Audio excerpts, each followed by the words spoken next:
Good to know you're still with us. Away from the NSAS protest for a bit, President Muhammadu Buhari has asked the Senate to confirm the appointment of one of his media aides, Lauretta Onochie, as a National Commissioner of the Independent National Electoral Commission representing Delta State. Others are Professor Mohammed Sani from Katsina, Professor Kunle Ajayi from Ekiti, and Saidu Ahmed from Jigawa. The latter was read by the President of the Senate, Ahmed Lawan, on the floor of the House. Onochie is the Special Assistant to the President on social media. We're now joined by Nekabari Anah, who is a legal practitioner, to take a look at this latest development and the agitation against it. Thank you very much for joining us. Thank you very much. I appreciate it. Thank you for having me.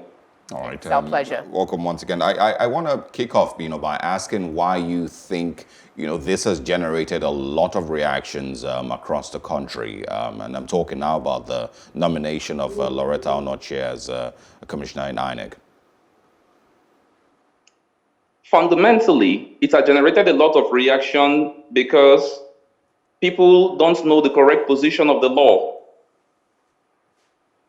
Prior to the amendment of the 1999 Constitution, the Constitution in Section 1, this Constitution in Item F specifically mentions, Item F of the third schedule, paragraph 14, specifically mentions that somebody who is to be appointed as a national commissioner or as a commissioner in INEC has to be a candidate who is non-partisan.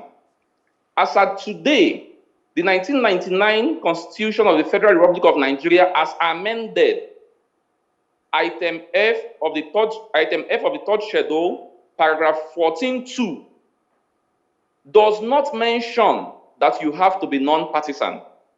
It merely mentions that you have to be at least 40 years of age. Prior to the amendment, it was 35 years of age. It says that you have to be somebody of unquestionable integrity.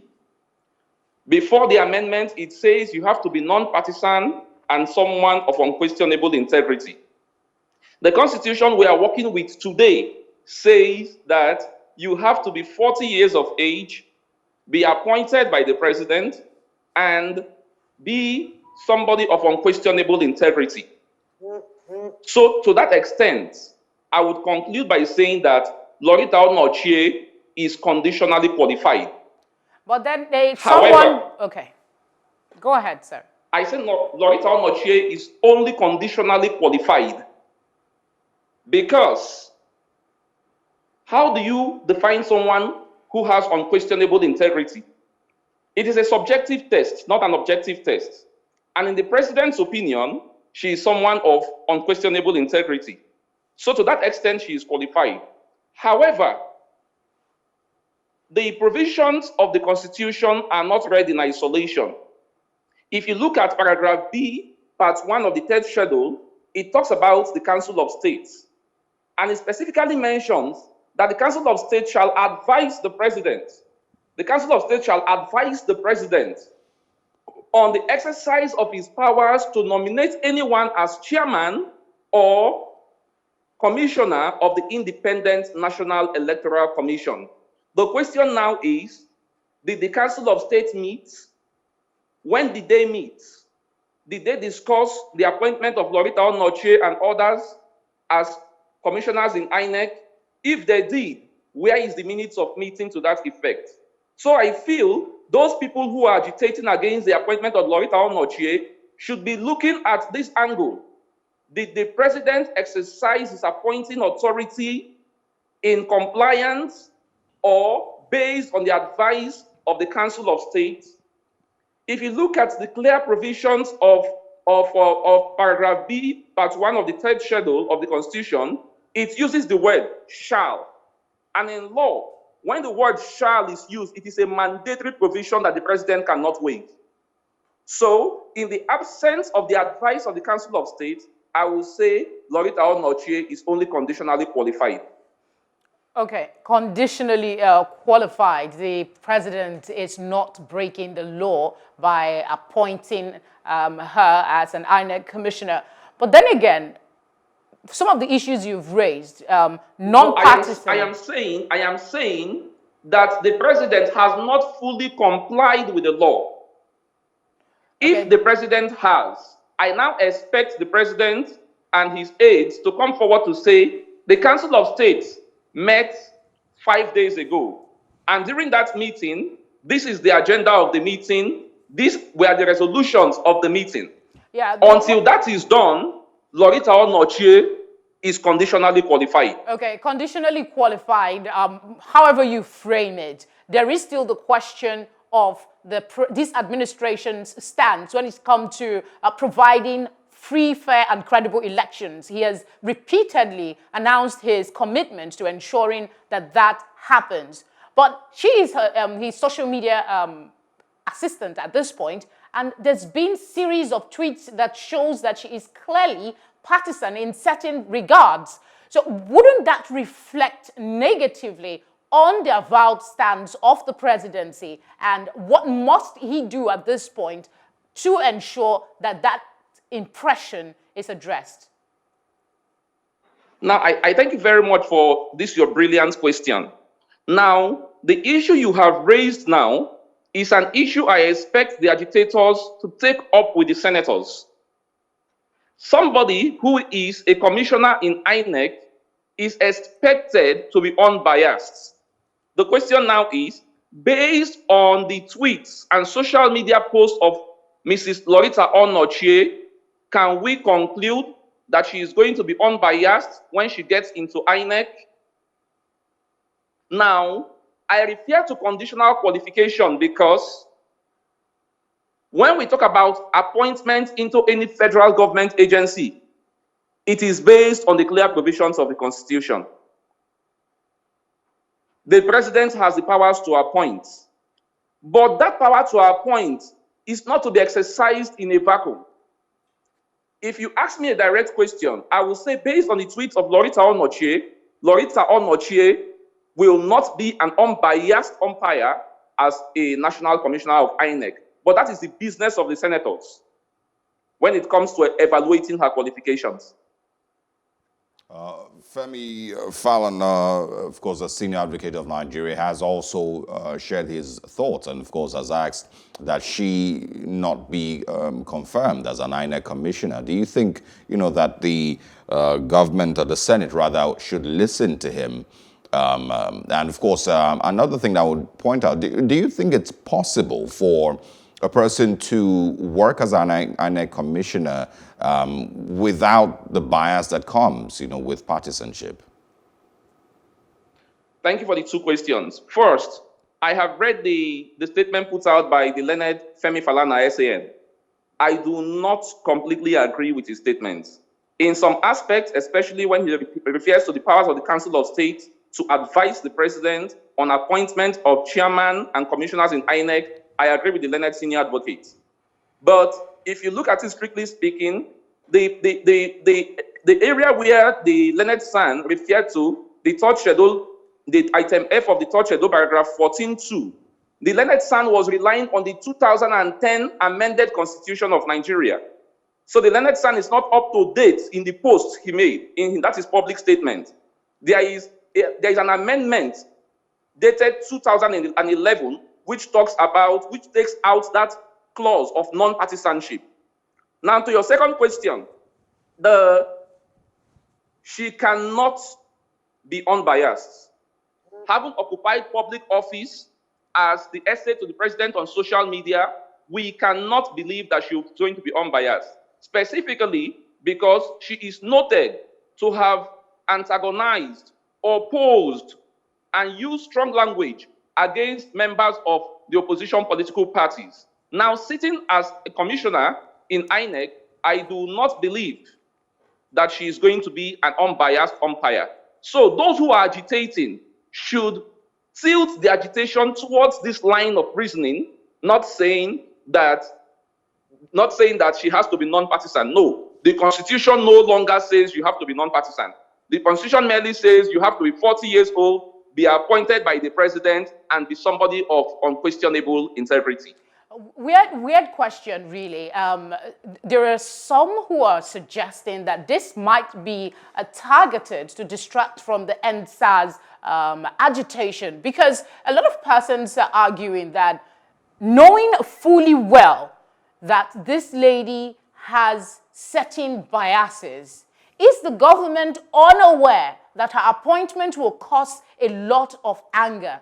Why announce it now? What do you say to that?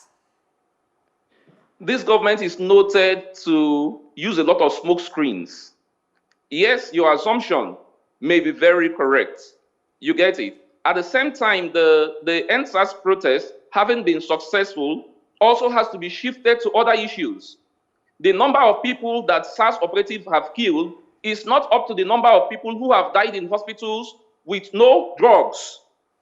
Yet, there are commissioners in states eating money meant for hospitals. There is a minister for health. You get it. The number of people that SARS have killed is not up to the number of people who have died in road accidents. And yet, there is a government that does not bother about that. I want to call on those NSAS agitators to also begin to occupy the houses of these politicians who refuse to make public infrastructure available. For example, in Lagos State, you now have so many bad roads, and the big men are no longer going by the roads. They now fly by helicopters and use their speedboats on the waterways of Lagos State, while the poor men, the poor masses, are suffering on the roads of Lagos, spending donkey hours on the roads and destroying the cars they struggled so hard to build. So yes, it may be a smokescreen. Yes, it may be diversionary. Yes, it may be a ploy to take it away from the NSAS agitation. But I want to appeal to the sponsors and all the supporters of the NSAS agitation to look at other fundamental areas that gravely affect the ordinary masses of the Federal Republic of Nigeria. All right, Mr. Nekabari, I'm also with you. I want to, ask what the law says about a person, if they are a card-carrying member of a political party. Is there anything the Constitution or the law says about them being able to be made INEC commissioners? And then second, the Senate has a majority APC membership. How do you think that would also affect the voting and, of course, the assessment of Lauretta Onochie, as an INEC commissioner?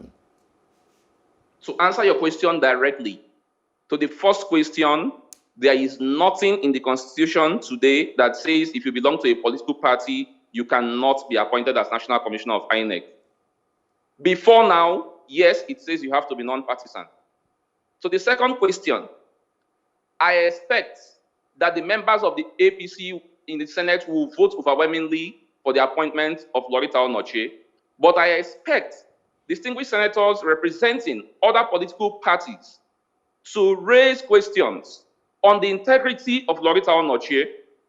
For somebody who has attacked vehemently the other political parties, will she be unbiased? Even if the Constitution have taken away the provision on non-partisanship, do we expect that she will be biased? The overwhelming answer would be yes. But of course, you know how things move in Nigeria. Because her seeming appointment will benefit the APC, they may close their eyes to that. But you see, injury to one is injury to all. It may be favorable to the APC today, but when another political party takes over the realms of power, I expect the APC members of the Senate to begin to complain the way the opposition is complaining today. What so happens? The best thing, and my opinion, is that the appointment or nomination of Lauretta Onochie should be rejected in the interest of free, fair, and credible elections. What happens if they confirm her? For those that don't want her as an INEC commissioner, what happens? What options do they have to explore? Should the National Assembly confirm her appointment? They have very little options available to them. The only option available to them now is to kill her nomination in the Senate. If it flies in the Senate, then she has a 5-year tenure. And how do you think we can also, do you think also maybe this is a time to have a review of the process, that goes into selection of INEC commissioners? How can we prevent this from happening, again in the future? I expect the media, and I commend Plus TV Africa for bringing up this issue. I expect other media stations to drum up the issue. I expect sentiments on this issue to be whipped up seriously so that we can objectively sit down and look at her nomination. I say I oppose her nomination because she is going to be biased. So the option available now is to whip up enough sentiment, drum up enough public support to kill her nomination in the Senate. On the review of the process, I do not see the Nigerian Senate reviewing the process now. Very likely later, they may want to review the process, but for now, I do not see them reviewing the process. The only thing we can do for now is, if there is enough massive protest, massive support against her nomination, the Senate may decide to suspend her nomination for now. Maybe that will put pressure on the president to send in another candidate who does not have the kind of credentials Mrs. Onochie has. Nekabari, Anah, thank you very much for joining us on The Breakfast this morning and sharing your thoughts on the matter. Thank you very much.